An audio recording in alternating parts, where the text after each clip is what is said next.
kastoo inaga mid ah sanad kastoo cusub waxa uu doonayaa inuu isbeddel sameeyo. Isbeddelkaas iskama imaado waxa uu ku imaado iska jira dhaqamada qaar.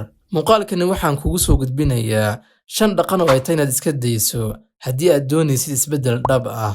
Intaan u gudagelin tirinta dhaqamadan, waxaan kaa codsanayaa in muuqaalka la garayso si dad badan u gaaro.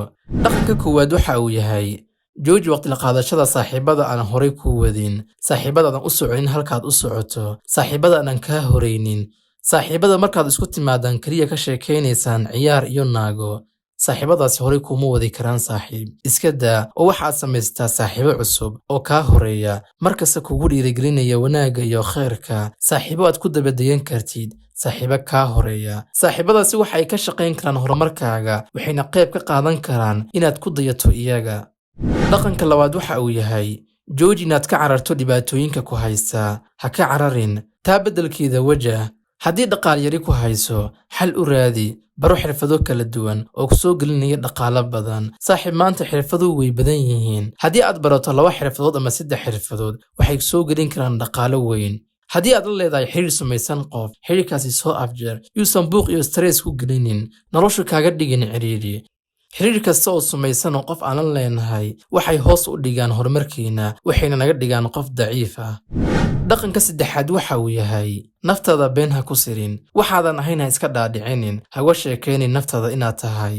Waxa aad tahay waa tahay, waxaadan ahayna ma tihid. U shaqayso waxaas inaad gaarto. Ha isku sawirin gaari aadan lahayn, ha sheeganin guri aadan lahayn. Naftaada sharafta ha ka qaadin, beenta ka daa.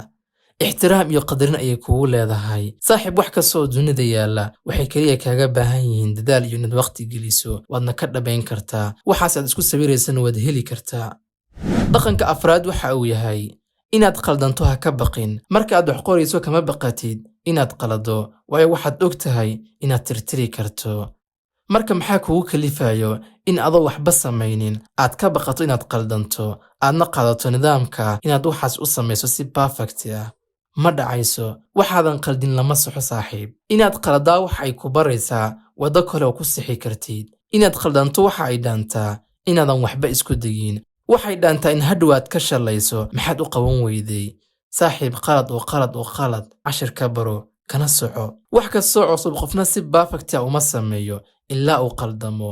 Muuqaal kasta oo qurux badan oo la dhacdo waxaa laga soo dhex saaray qaladaad fara badan oo laga jaray oo adiga hadda kuu muuqanin. Waxna si perfect ah kuma soo baxaan ilaa marar badan lagu celceliyo mooyee.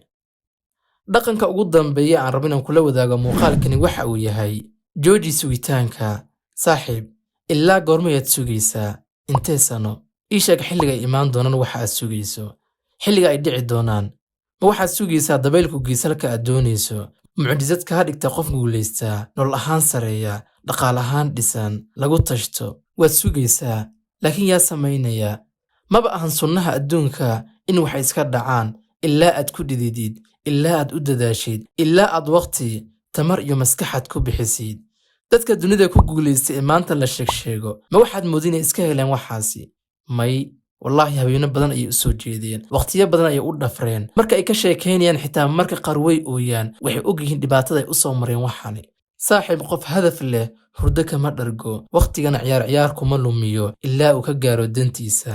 Adduunkani kula qurux badnaan doonaa marka aad ka dhabayso waxaad rumaysan tahay.